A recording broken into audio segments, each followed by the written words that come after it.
I'm a pro at stress. I don't mean I'm good at managing it. I mean I have a lot of it. Like 10,000 hours, mastery level pro. I'm an entrepreneur, and I work with high school students who are also entrepreneurs. And I bring them together to start companies at top universities like MIT. So I basically created a stress factory for myself. Now put the word factory on something and the operations nerd in me just has to analyze it. So if y'all like stress, you're in for a treat. So what happens when stress hits? This can be something like a big project at work, or accumulating debt, or a promising relationship. Then let the over-analysis and stress begin.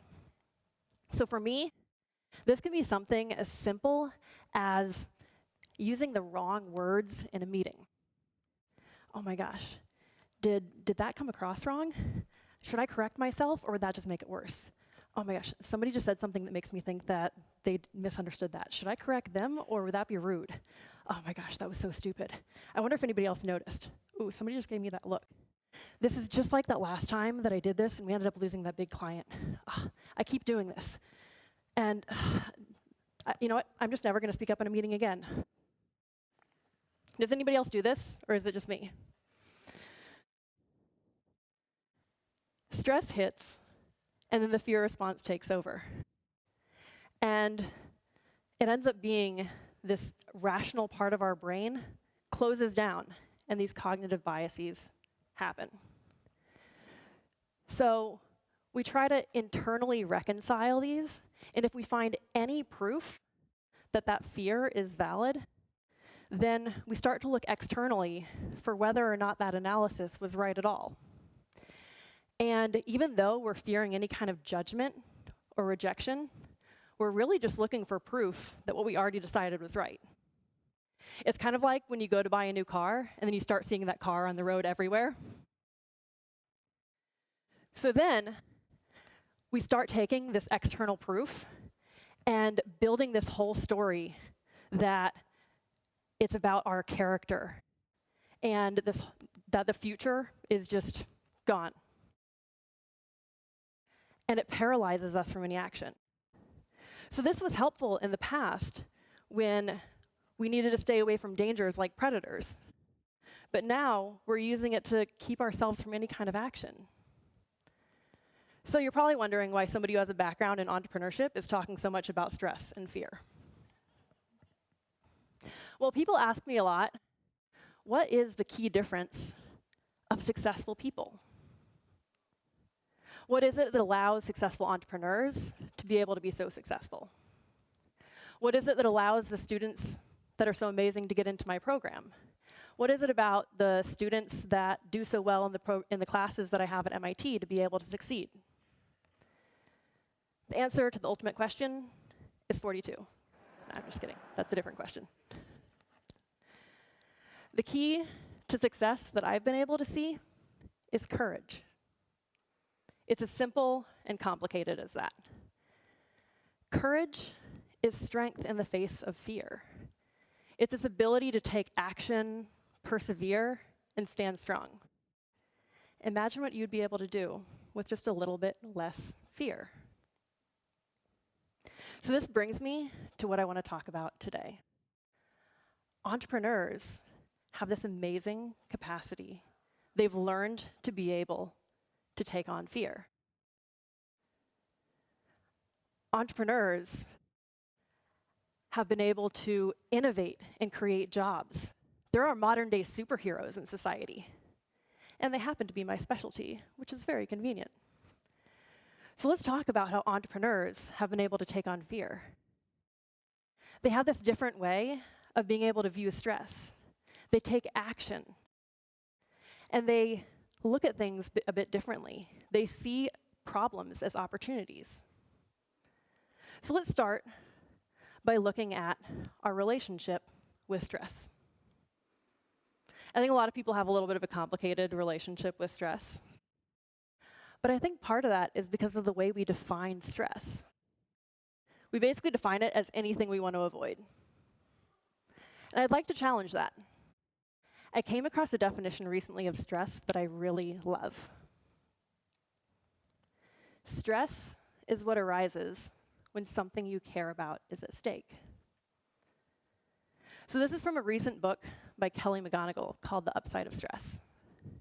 And what I really love about this definition is that it means stress and meaning are inextricably linked. So if you view stress as the arrival of something meaningful in your life, you can begin to change your relationship with it and actually change your physiological response to it. So next, I want to start at the bottom of this fear funnel because I'm an entrepreneur and I like to live dangerously. So if we want to address this fear of failure and fear of trying, we need to be able to take action. And entrepreneurs are a great source of being able to take action. So I have an amazing pool of data to be able to pull from to look at this, having worked with a lot of entrepreneurs. And so I was curious, if I were to look at the applicants to my program, which over the course of the last 4 years alone, there were over 5,000 applicants. I was curious, would I see any difference in the way they viewed fear and courage? So I looked at both the accepted and denied students. And to give you a little bit of context here, the ones who are accepted are already showing a lot of entrepreneurial activity. They've often been starting companies and attending hackathons and organizing fundraisers and more. And the denied students are still really accomplished, just in a little bit more of the traditional after-school activities. Presidents of school clubs and captains of sports teams and a lot of the awards in their classes. They're going to go on to do great things. So I looked at the ways that they were describing their activities, looked at the text summaries, and looked at the top 3-word strings, removed the ones that were the same across each of them, and have the top 10 lists for each of them. So let's look first at the denied students, the less entrepreneurial ones. So what stood out the most to me here is that they describe things a little bit more in what they want to or have not done. And they used a lot of past and future tense words. So this reminds me a lot of when I, with colleagues, judged pitch competitions, and teams would kind of hedge their plans, and we would say, hope is not a strategy. I also see some language here that they're talking a little bit more about learning and the academics. So this becomes even more apparent when we compare it to the entrepreneurial or accepted students. What I really love here is on the top of the list. They say, I am. And there's language here about things that they're doing now and the impact that they're making. It feels actionable. So what can we learn from these lists? What can we learn about going from wanting to being? You're going to think I'm crazy when I say this, but I think we miss school. I don't mean cafeteria food or locker rooms or awkward school dances. But school taught us that we would have these grading metrics and that there'd be people that would tell us whether or not what we were doing was good. We learned these rules really well. The high achievers among us learned the rules really well. And so instead of building these internal benchmarks, we started to look for external validation. And external validation, in a way, is always looking for someone or something else to tell us whether or not something will or won't work. And so sometimes that means that we're always looking for that next promotion, the next award. And there's always something else we're looking for. But sometimes that means that we're always looking for why something won't work, always hedging our bets and looking for failure. And with our foot always out the door, that can become a self-fulfilling prophecy. So that brings me to the middle part of this funnel, this externalizing piece. But what entrepreneurs do is they build an internal drive. that allows them to be able to overcome and persevere in the face of challenges. So to illustrate this, I'll share my own entrepreneurial journey. I started LaunchX because I believe intensely in the potential of high school students. I know when I was in high school, I had so much passion, drive, creativity, wanted to take on the world. And adults would always say, oh, you'll do great things someday.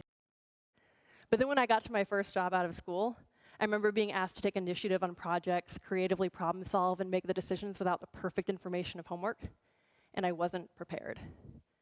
I learned the rules of school a bit too well. But entrepreneurship education, I think, can build the real skills and mindset for our students' futures, but also believe that they're capable of great things now. So in that first year, I excitedly put together the mission and the website and the application with an early and regular round and marketed it. We had 30 spots in the program, and I wanted it to be an elite program, so I decided we needed to have 300 applications. So typically an early application round, you get about 30% of the applicants. So for those of you who don't want to do the mental math, that means that we would have had about 90 applications. And in that early round, you want to guess how many we had? 5. So some of you in the room are probably thinking, Laurie, quit now. Clearly the market is telling you something. Get out, jump ship. Well, others of you in the room are probably thinking, Laurie, double down, you can do it. I love a good underdog story. While secretly thinking, I'm so glad that's not me. So we weren't an overnight success. But here's the thing, no entrepreneurial story is. They all have tons of these tough moments that force the entrepreneur to say whether or not their purpose is really worth continuing. And if you just set up external benchmarks that are going to tell you whether or not you should continue, then you always have one foot out the door. You're always looking for a reason or an excuse to quit, a reason to fail. But the successful entrepreneurs are the ones that are doing it for something more. They're doing it for a deeper purpose. They're not doing it for themselves or the company. They're doing it for a bigger purpose. So this is something that's really hard to internalize. We want so much to succeed. And when I see my students start to do this, it can be difficult. One of them puts up a website, so others of them rush to put up a website. One of them gets a big client, so everybody else wants to get a bigger client. So I'll ask you all the same thing I asked them when I start to see this behavior. Which of these companies is most successful? Apple, Facebook, or Amazon? How do you think they answer? Or how would you answer? I've also been asking this over the last 5 years, so that might change over time. Right? It's really tough. An intense debate ensues where they start talking about who might make the biggest impact or who has the most users, who has the most revenue, profit, market capitalization. And they all have their biases, so they point to whichever metric will most make their case. But here's the thing. There is no clear metric for success. And it kind of goes back to that item from before of really looking at what is their purpose. And kind of like Simon Sinek says, start with why. Or another way that I put it with my students, one metric might be profit, but I tell students, profit is the air you breathe. You don't get up each day and say, I'm going to breathe today. Instead, you look at it and say, what is it that I am getting up today for? And that's the more important thing to remind yourself of. Okay, so now let's look at that internalization. How do we address that internal self-talk? We're here today at TEDxWomen. So I want to address a really big challenge, which is being a woman in. I've been a woman in a lot of challenging fields. Engineering, business, entrepreneurship. But being a woman in isn't limited to industry. The women in this room know that that means the challenges every day of the way you interact with people, how hard you have to work to be taken seriously. But every woman here also knows or has had that flickering moment of doubt of whether that promotion or award was based truly on her merit or whether they needed to fill some kind of quota of women. But here's the thing. This feeling isn't limited to women. Every single person has some insecurity that they wonder whether it's because they have some certain thing about them that they only get appreciated for or excluded because of. Being an entrepreneur has taught me, though, that every problem has an opportunity. Being an outsider gives you that opportunity to turn that difficulty into a spotlight.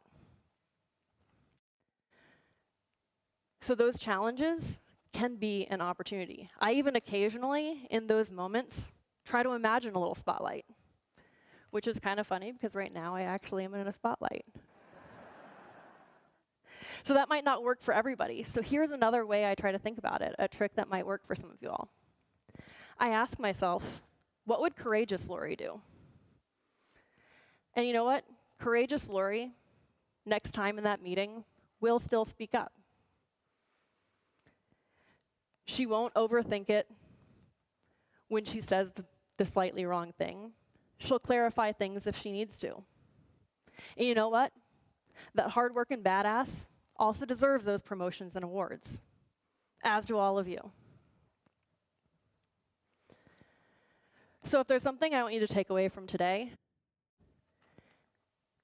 it's that there's a lot we can learn from successful entrepreneurs about how to tackle fear. Look at stress instead of its difficulties as a potential meaning and how you can harness that. Take action. Take a page from my young entrepreneurs and find ways to be able to do things for you instead of for the resume. Build internal drive. Find your internal compass and purpose and not do it for that success metric or external validation. Turn problems into opportunities. Find your spotlight and be your courageous self. I didn't start out as an entrepreneur, nor did I start out fearless. We're not born like this, but we can become it. So ask yourselves, what would you do if you didn't have any fear? It's time to take a page from the Entrepreneur's Handbook and get started. Thank you.